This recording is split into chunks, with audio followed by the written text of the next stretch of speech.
بسم اللہ الرحمن الرحیم۔ عزیزان محترم، جس ماہ مقدس میں ہم اور آپ قدم رکھنے والے ہیں، وہ جو مہمان بن کر آنے والا ہے، وہ مہینہ، وہ ماہ مقدس بڑے ہی برکتیں والا مہینہ ہے اور بڑے ہی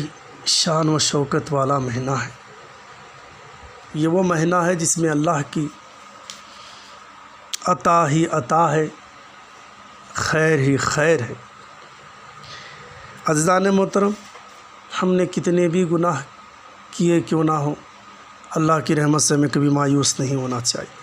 اللہ خود ارشاد فرماتے ہیں کہ اے میرے بندے، اگر تم میرے پاس زمین اور آسمان کے برابر گناہ لائے اور میرے شان میں کوئی کمی نہیں آئے گی، اس کے باوجود تمہاری میں مغفرت کر دوں گا۔ اور اللہ تبارک و تعالیٰ توبہ کرنے پر اتنا خوش ہوتے ہیں جیسا کسی کی ہونٹنی گم ہو گئی ہو، اور جب وہ مل جاتی ہے جس کی وجہ سے وہ آدمی جتنا خوش ہوتا ہے اس سے کہیں زیادہ اللہ تبارک و تعالیٰ خوش ہو جاتے ہیں۔ عزیزان محترم، اس کی مثال یوں سمجھیے کہ ایک بندہ ہے جو پوری طرح سے نجاست میں بھرا ہوا ہے اور اس کے کپڑے میں گندگی لگی ہوئی ہے۔ اب وہ دریا کے سامنے کھڑا ہے، دریائے رحمت، جو اللہ کی رحمت کے دریا کے سامنے کھڑا ہے، اور دریا کو کہنے لگا، دریا تیرے پانی سے تو میری نجاست دور کر دے یا دھل جائے، لیکن میں تو نجاست میں بھرا ہوا ہوں، کیا میں تیرے اندر آ جاؤں؟ دریا نے اس سے مخاطب ہو کر کہا، تیری نجاست کیا حیثیت رکھتی ہے؟ میں جاری پانی ہوں، تیرے جیسے سینکڑوں ہزاروں نہیں بلکہ کروڑوں آ جائے تو میرے پانی سب کو پاک بھی کر دے گا اور میں خود بھی پاک رہوں گا۔ ایک ہلکی سی مثال ہے۔ بالکل اسی طرح ہم گناہ گاروں کی نجاست میں جو پوری طرح سے لبریز ہوئے ہیں،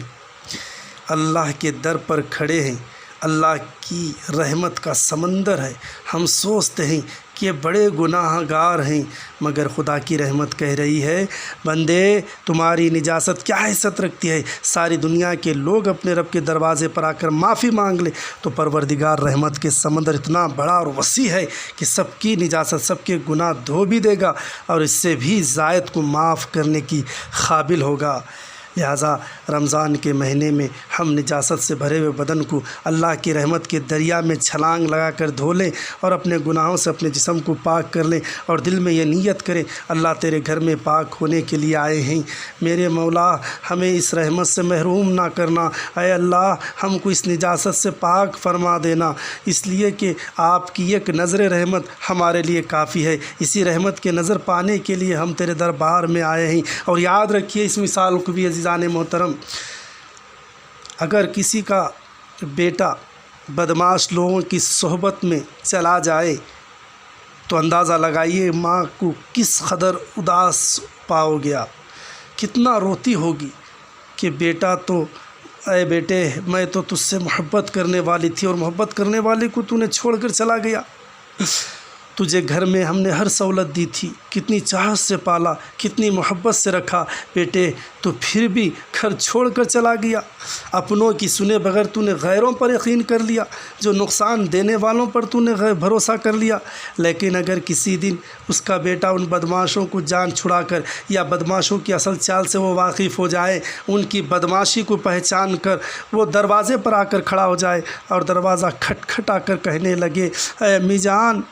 دروازہ کھولیے، کہیں اغوا کرنے والا پھر نہ میرے پیچھے آ جائیں، تو بتائیے ماں اس کے لیے دروازہ کھولنے میں دیر لگائے گی؟ بالکل نہیں۔ بالکل یہی بات نظر آتی ہے ہمیں۔ شیطان اللہ کے بندوں کو اغوا کیا ہے، گناہ پر گناہ کرواتا ہے، فرائض چھڑواتا ہے، جھوٹ بلواتا ہے، بہتان لگواتا ہے، لوگوں کے دل دکھائے، پتہ نہیں کیا کیا کرواتا ہے، اللہ کے رب دربار سے مایوس کرتا ہے، مگر یہ کبھی تمہارے لیے ہمارے لیے فائدہ مند نہیں ہوتا۔ یہ ہمیشہ چاہتا ہے کہ ہم بھی اسی طرح لعنتی اور مرعوب بن جائے، مگر اللہ رب العزت اس مہینے میں انتظار میں ہوتے ہیں، میرے بندے ان بدماشوں کو کو چھوڑ کر، اس شیطان کو چھوڑ کر دوبارہ میرے دروازے پر آ جائے۔ میرے بھائی، میرے بندوں، میں نے تمہیں کتنے پیار سے پالا، کتنی شفقتوں سے بے شمار نعمتیں عطا کی، پھر کیوں میرے در کو چھوڑ کر شیطان کی مکر و فریب میں آ گئے؟ اللہ فرماتا یا ایھا الانسان ما غرک بربک الکریم، اے انسان، تجھے رب کریم سے کس چیز نے دھوکے میں ڈال دیا ہے، غفلت میں ڈال دیا ہے؟ اب اگر وہ گناہ گار بندہ رمضان کے ان ایام میں اللہ کے گھر میں مسجد میں آ کر یا اللہ کے دربار میں سجدہ با سجود ہو کر اللہ کے دروازے کو کھٹکھٹاتا ہے اور دعا مانگتا ہے، اے اللہ شیطان سے جان چھڑا کر میں اب تیرے دروازے پر حاضر ہوا ہوں، اے مولا دروازہ کھول دیجئے، مجھے اپنی رحمت میں لے لیجئے، تو بتلائیے اللہ رب العزت رحمت کے دروازے کھولنے میں کوئی دیر کرے گا؟ بالکل نہیں۔ اسی لیے ہم ان راتوں کو غنیمت سمجھ کر اپنے گناہوں کو بخشوائیں اور نیکوکاری اور پرہیزگاری کی زندگی گزار کر دل میں ارادہ کریں، اللہ پاک معاف کر دے گا، کیونکہ ہمارے جتنے بھی گناہ ہوں اللہ کی رحمت کے سامنے کوئی حیثیت نہیں رکھتے۔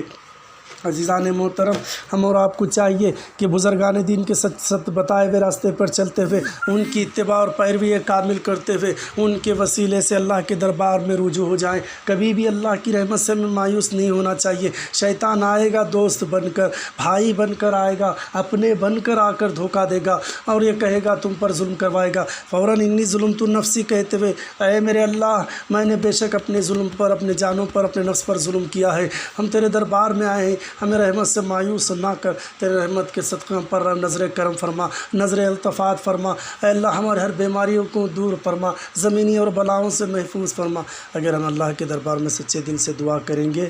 تو کیا اللہ دعا نہیں سنے گا؟ یقیناً اللہ سنے گا۔ اللہ تو سننے بیٹھا ہے، اللہ تو چاہتا ہے کہ میرا بندہ واپس میری طرف رجوع ہو جائے۔ اسی لیے ہم شیطانوں کے چالوں کو سمجھتے ہوئے اللہ کے دربار میں رجوع ہو جائیں، اس کے دربار میں گڑ گڑاتے ہوئے دعا کریں۔ یقیناً اللہ اور رسول اکرم اور مہدی موعود علیہ الصلوۃ والسلام کے صدقے اور طفیل سے ہمارے گناہ کو معاف بھی کرے گا اور اچھی زندگی جینے کی توفیق بھی دے گا، اور اس کے صدقے سے اور آنے والی بلاؤں اور مصیبتوں سے اللہ محفوظ رکھے گا۔ وآخرت الحمد للہ رب العالمین۔